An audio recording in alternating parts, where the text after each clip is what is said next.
Welcome back to episode 49 of A People's Guide to Publishing. We have a little shout out to a Mr. Joseph Green who turns 48 next month. Happy birthday, Joe. So, keep them coming. I am your host, Joe Beal, the autistic publisher, author of A People's Guide to Publishing, the book, and the founder and CEO of Microcosm. I'm Ellie Blue. I'm the editing and marketing director of Microcosm, and this is the People's Guide to Publishing podcast. This week, we will discuss all of the various places that books are sold, which in the book publishing industry are referred to as sales channels. So, Joe, what does sales channels mean? Is it like TV channels? Mm-hmm. It's just like TV channels. So when one gets boring, you change to the next one? When one isn't suited to your interests, you change channels. And so, why are there so many TV channels? Well, there's a lot of different kind of people in the world. They have a lot of different topical interests. They have a lot of different kinds of ways they want information to be presented to them. Some people would never watch the History Channel and would love the Sci-Fi Channel. Some people like major networks. Some people really don't care for that. Some people just watch Fox News. And, all these things, there is an audience for each of these channels. And so in publishing, bringing it back to our subject at hand here, people typically think of what is called the trade channel, which we think of as bookstores, independent, chain, otherwise. What are some other examples of sales channels? So a popular one is libraries. Yay, libraries. Another would be the educational market, which would be both things like school libraries, where learning happens, where books are found incidentally, or everything to like college textbooks. That would be the educational channel. And some other very important ones to Microcosm are, like we talked about a few weeks ago, the gift channel, which is, as Ellie put it so eloquently, is places Thanks. Where books are used to describe aspirational paths to wealth. When you go into a clothing store and they have a bunch of books face up on a table by the front door, that is gift. Whereas gift's relative neighbor, special sales, is where books are used to tell the values of the business. For example, a record store selling books about music would be a common one, or, as I use in the book, I believe, a hardware store telling you how to get rid of pests from your garden, whether they human or bug. So many sales channels. How do you choose? You're just one publisher. Can you do them all? You can. You can have it all for once, Yes. Which is a rare moment in life. And there are so many more sales channels. The beauty of sales channels is there are as many as you can imagine and put your mind to. You're making a strong pitch for sales channels. Mm-hmm. And so when I got started in publishing, I had many awkward moments where I went into bookstores and they would try as they might to get rid of me, which is not something I'm unfamiliar with. But, I could go to other places, specialty stores, gift stores, and they would look at the books and they would immediately figure out what they were and what value they had and what kind of customers they were for, and they would buy them. And so that was sort of how I got started, and this is before all the vernacular and jargon of sales channels and the gift market and special sales markets, existed. That is more brought in the past decade when, some of the other channels we haven't mentioned yet, like Amazon, have majorly disrupted the trade channel. So, the biggest customer in the 1980s and 1990s was two little corporations, one Kmart, who owned Borders, and the other Barnes & Noble, and then those both cannibalized what had then been the former behemoths, the mall stores of Walden Books and B. Dalton. And so those two lost major market share to Amazon, because if somebody is just like wanting a homogeneous milquetoast environment, boy, has Amazon got that to offer in spades. So that was sort of how the industry shifted into the manner that it did. But the foolishness of this approach was that it created tremendous growth opportunities for independent bookstores. So that's why you've seen them have so much growth over, the past 5, 10, really back to 2007, so 13 years now. We've been growing our sales in that channel a lot, especially in the last few years. Mm-hmm. But I guess the thing about sales channels is you need to think strategically about them, find out what's out there, and then also figure out how to access them. Yeah. And that's not always straightforward. So step one, if you wrote a romance novel, it's going to be a hard sell to put it into gas stations. Unless, I don't know. Unless, of course, you are a local author, you have strong relationships there, you are maybe well known in your or that community where that gas station exists, in which case they would probably be willing to put it on the counter because they know they will sell scads of them. You'd be amazed how many books are available for sale in truck stops, and often romance novels, westerns, traditional genre fiction, whereas most publishers wouldn't think of that. How would you get your books into truck stops? So that is tough. So you probably need a rep. Well, you can call. You would find out who the buyer is, how they do sourcing. You might find out that they order through wholesalers. You might find out that they buy through one singular company.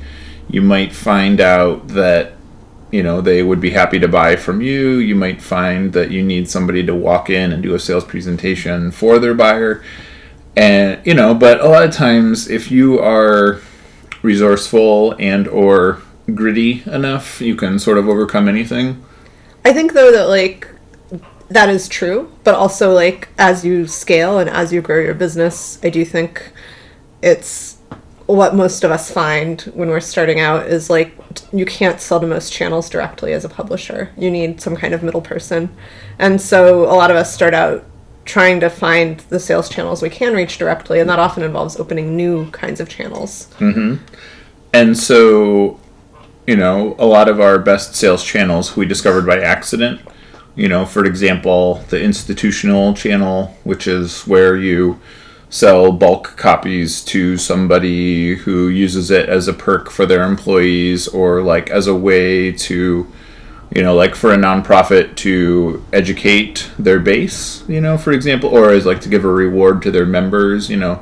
That was sort of a shocking time, the first time you sell 10,000 copies of a book to somebody in that fashion. And then we're ignoring the biggest sales channel of all, which is selling directly to consumer, because that is often the easiest, especially when you're starting out and nobody really knows whether or not there's a market for the book, including the author, including the publisher. You start where you can, I guess, is the most important advice, and then you build from there. But also, the sales channels you can reach yourself, you're going to get the most money from them, probably. You might discount a lot if you sell 10,000 copies, but you're also not having to split that pie with anybody. And there's also, less kind of knowledge that you need to have. Yeah. Once you sign up with, a rep group or a distributor or a wholesaler, suddenly there is a lot of paperwork. It's, expenses. Yep. It's expensive to sell through middle people, and there's a lot of costs to making a mistake or to not knowing something you should have known. So it's good to start with what you can reach yourself, because then you learn. Yeah. When I was a lowly young author, I talked to my publisher, who was small, and they had just signed a distribution agreement with this company, Gazelle. I thought this was a really exciting, great thing. And then I talked to the publisher, and and they were like, well, worst case scenario, we have to pay them $20,000 a year. And I was like, wait, what? You are charged for sales, you are charged for returns, you are charged for sort of any sort of transactional motion, you're charged for catalogs, you're charged for mailing. It's just these things can really add up. So you want to work this into your growth strategically? The way that a large publisher would sell in would be they would have field reps that would go sort of door to door and meet with, these accounts, whether that's a bookstore, whether that's a gift shop. The other sales channel we haven't talked about is mass market. So mass market is everything from airport stores, the biggest one of which is Hudson News, who buys everything through one regional wholesaler. And Hudson News is like the place you run into when you need something to read on your train or airplane. And so they really have that market on lockdown. And so it's a deep discount, high returns market. Similarly, and confusingly also part of mass market, is Target, Walmart, Costco. And you sell to those by having a reasonable chat with the national buyer where you say, I have this book, I think it would do well in this specific region. Here's what I believe would be a reasonable buy. And if you oversell them, they're just going to return them all anyway, because the trouble in mass market is that the book has to hold its weight against every other product category. So if, the milk is netting $200 per inch for the store, then your book has to do the exact same thing, or they're going to cut it because it's not pulling its weight. And then they'll return them all damaged, and you probably had to have them all specially shrink wrapped in the first place, and you probably gave them a bigger discount than you would normally give, and there's probably a returns fee. Right, and so all that we don't totally recommend selling to mass market. You can do it if you have something, but I would tell you that before you do that, go to a Target, go to a Walmart, go to a Costco, and look at what the books they actually have on the shelves. And it's not like if you have stars in your eyes and you're like, it would be so great if all those people could learn about my book. But the reality is, Target seems to specialize in fantasy novels where you have a perspective of looking over a person's shoulder at the back of their head. If your book doesn't look, feel, and read like that, the books they have in those stores, they're not going to take it. Or if they do and you swindle them into it, they're just going to return them all. So, or celebrity memoirs. Yeah. They also financial management books. They love financial management books. Diet books. Mm-hmm. It's a hit. But seriously, that seems like a really great sales channel, but it's not really. It is for some publishers. It's more just you have to be able to.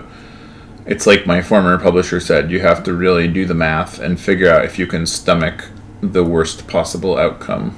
Think of it as gambling, maybe. Mm-hmm. And then if you can stomach that worst possible outcome, think about if you can stomach the best possible outcome, because sometimes publishers can't afford that either, oddly enough. If they're we sold 50,000, we need 100,000 more next week, you might not be able to do that. Yeah. So this has been A People's Guide to Publishing, the Vlogcast, episode 49.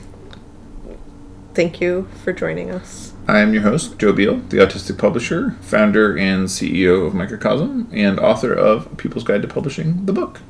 And I'm Ellie Blue. I write books about bicycling when I'm not editing and marketing here at Microcosm, and I'm still waking up this morning. Till next week with episode 50. Thanks for joining us once again.